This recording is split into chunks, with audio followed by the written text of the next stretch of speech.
I'm Samantha Chian, your host with Spirit of Nevada. This episode is brought to you by the Richard Harris Law Firm, helping families and injured victims throughout Nevada for over 40 years. Hope you enjoy the show.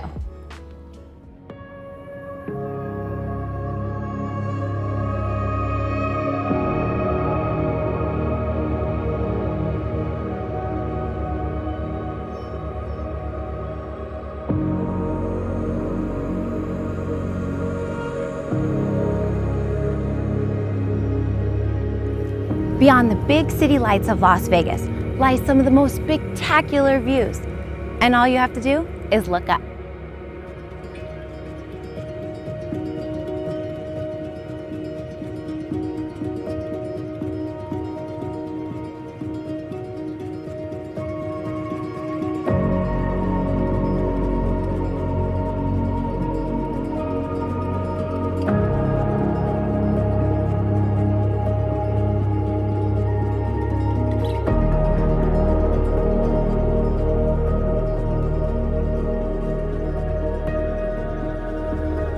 There is something special about a sky full of beautiful stars.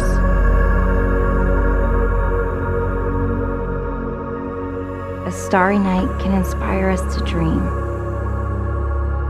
and to hope for brighter days ahead. Which reminds me of the quote from author Les Brown: "Shoot for the moon, even if you'll miss, you'll land among the stars."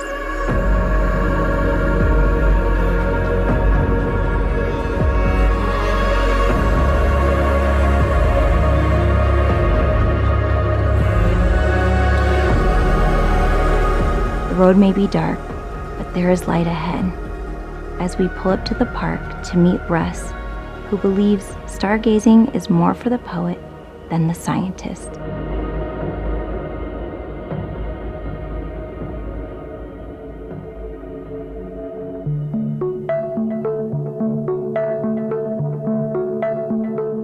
I know you can't see my face, but I'm smiling because I'm so excited to be here stargazing for the first time in Tonopah. Now, if people come here, what can they expect to see? Well, during the winter time, we have Jupiter and Saturn, which are beginning to set in the western sky. We have the Pleiades star cluster, which is going to be near the east, and Orion, which is the showpiece constellation of the northern hemisphere, is now rising over our eastern horizon. And in Orion is one of the celestial jewels, which is known as the Great Nebula in the Sword of Orion. A nebula basically is a cloud of gas and dust in space. But in this case, it's backlit by stars, and it is an extremely beautiful thing to look at. I didn't know that stars were different colors. Oh, yes. There's an orange one. What other color stars You are have there? blue-white stars. Those are pretty much the colors. It's how hot the star is. And they use basically the color to determine the temperature. And now, is this park open to anybody? It is indeed. It is free to the public. The town sponsors monthly star parties, basically from May, June, all the way into sometimes September and October. Those are sponsored by the town, but anybody can come out here. It's free, and just make sure there are no bathrooms. Yeah, so make sure you use the restroom down exactly. at the gas station. So if you do come out here, say in the summertime, and you're planning a vacation trip, make sure you bring your lawn chair and a set of binoculars, and that's really enough to get you into some really fun astronomy. It's beautiful out here.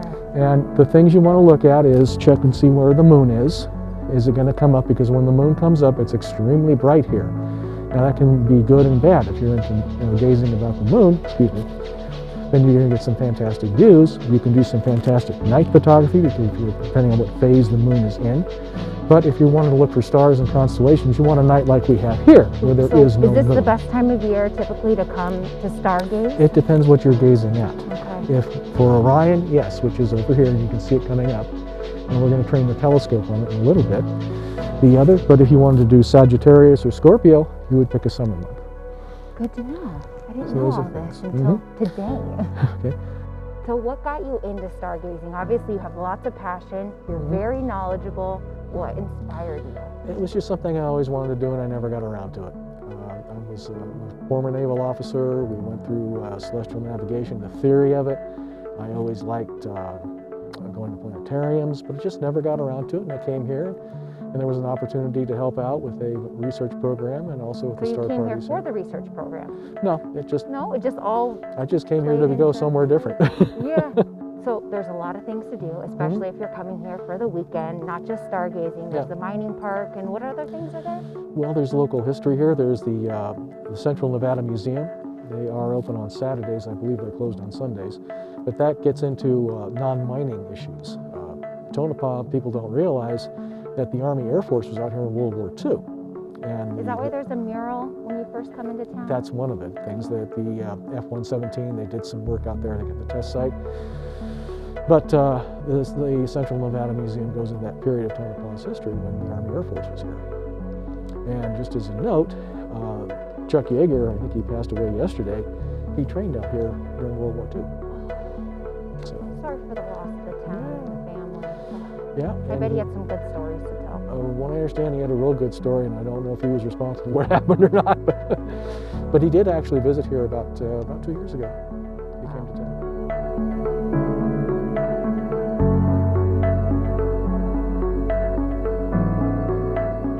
Besides stargazing, there is a world of mining to be explored here in the town of Tonopah. So we drive straight to the Tonopah Historic Mining Park to learn more about the mining history in this town.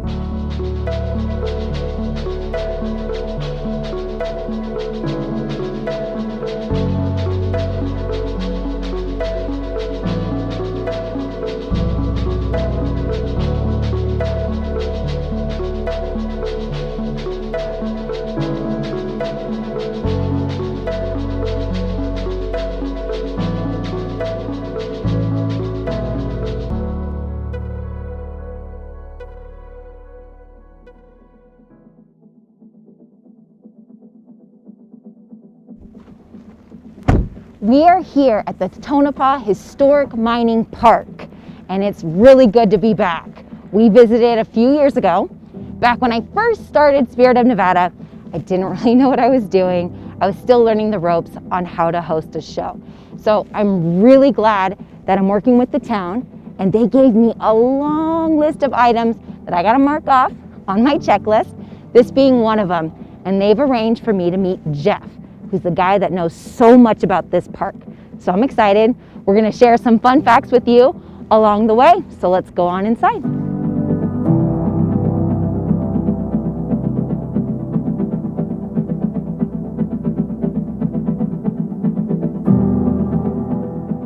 Jeff, Samantha, good to see you. you too. Welcome back to the Tonopah Historic Mining Park. Thank you. I'm excited to be back here. Glad to have you. Thank you. It's been a few years, and back when we first started doing it, we just kind of walked around and got some shots. But this time around, I'm hoping that we can get a little bit more information. I know you're the guy that the town told me that knows so much about this place. Well, thank you. Yeah, so normally we would do a guided Polaris tour where we would get on the side-by-side and we would ride around and we would do the entire property.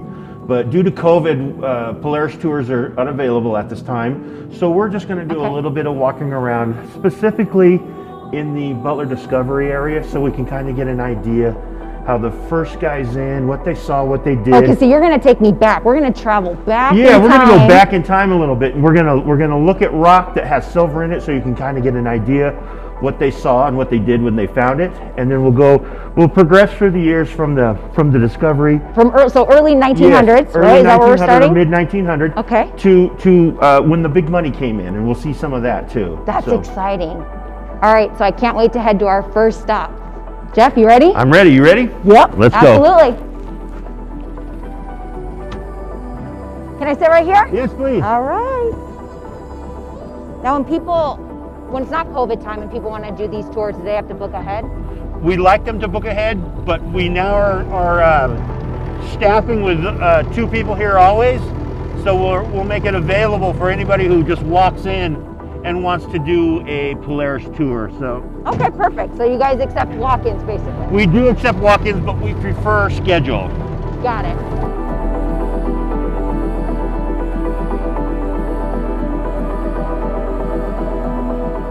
So we're gonna get out and we're gonna start right here. Okay, let's begin. We're at our first stop right now.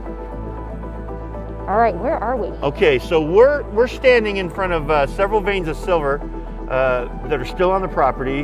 Kind of give you an idea what Jim Butler first saw when he was coming through here. So in May of 1900, he was on his way to a place called South Klondike, which was about 10 miles south of Tonopah. Okay. He stopped and he stayed the night at the springs, which were close by. During the night, his burros wandered off, and in the morning, he got up and he must have tracked them right into this area where we're at, where they say he picked up a rock to throw at one of the burros, and he found that the rock was unusually heavy. Now, a lot of people don't believe that story, but I tend to think that there's a lot of truth to it, because running through this whole downslope of this mountain, through this whole area here, 8 to 10 very large outcropping quartz veins. He discovered it in May of 1900, and it wasn't until almost August that Jim and his wife Belle, their new partner Tascarati, and another man by the name of Wills Brower came out to stake out their claims on the side of the mountain here. While they were out here staking out their claims, Jim had his wife Belle stake out her own. She staked out and named what she called the Mizpah. And the Mizpah turned out to be the richest and most productive vein in the whole area here. We're gonna walk right. I just learned something new. There you go. The richest and most right, and productive mine. Yes, and you know, Mizpah comes from the Old Testament. It's out of the book of Genesis. You know, and it's just basically Jacob taking stones, making a heap, and within the heap, he's honoring his friendship, his loyalty, his love. The bonding. Yes. Yeah. So. Well, let's keep walking. Yes, we're gonna walk down I know here. There's more to see. So in 2004, the mining park decided they wanted to give our visitors a safe underground experience. So with the original tunnel that was here, they extended it out with some of this timbering that you see. As we get farther down into the tunnel, the last 40 feet of it or so, you're gonna see open face rock, and that's what it's like below ground. So we're gonna get a below ground experience. Yes. You'll see some of the original timbering, or what they call stalls. Stalls. You can see how they were just notched in on one side, blocked and shimmed on the other. And these are the original timbers. These date back to 1900, early 1901. It's pretty remarkable that you have this all here so that people can experience what life was like during the 1900s. Well, that's kind of our motto, is where mining history comes alive, so. It really does here.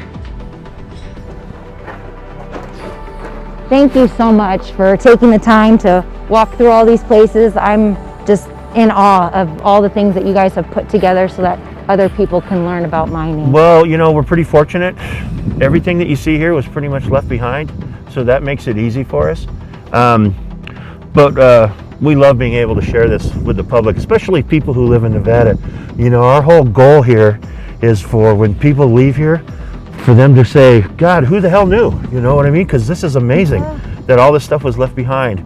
So, you know, it's amazing that we were able to stand on the bridge and look down into that original mine. That was a cool experience. Right. Going into the tunnel and being inside the vein was pretty amazing. And so now we're going to head up to the Mizpah Hoist House, and we're going to see when the big money came in. So at the end of 1901, Jim sold his 8 original claims to an Eastern industrialist. And in 1902, the Tonopah Mining Company was formed, and that's when they started developing these big hoist works throughout the whole area here.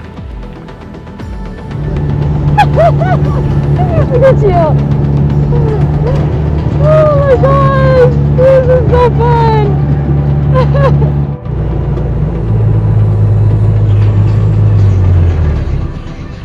Whoa.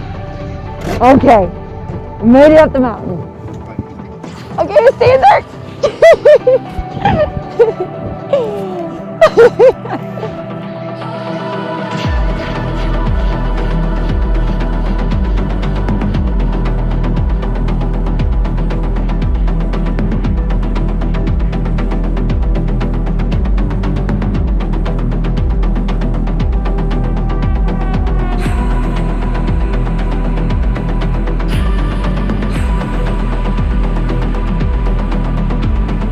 Wow. How tall is this? So this is about 75 feet. When everybody looks at this, they look at it and they see something that they think is more modern. But what they don't realize is this is one of the first steel head frames in the West. And this was actually built in late 1902, early 1903. It does look modern though. That It is does really look a lot strange, more, right? compared to the wood ones. Exactly. But in 2014, we were concerned about the integrity of the collar of the mine. That's the opening here. So the collar, when you say collar, can you point that out to me? Yeah, so this opening Okay. is the collar. So everything around the big hole here. Right here. Yeah, This is the collar. When the collar of the mine, and if you look down, you'll see the collar, I see it. the opening here. So when the collar of a mine starts to go, it starts to open up and everything around is going to start to fall in. Yeah. I wanna see. Oh, that's a great shot. I'll get a shot of the shot.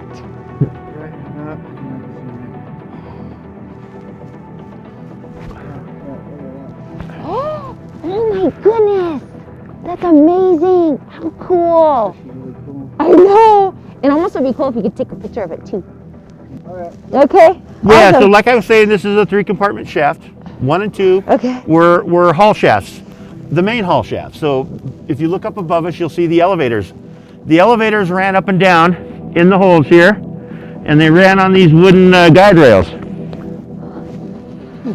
It's remarkable how you know so much about mining.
I hope you all learned something new. As always, we enjoy coming to these small towns. Locals are always really friendly every time we come to visit.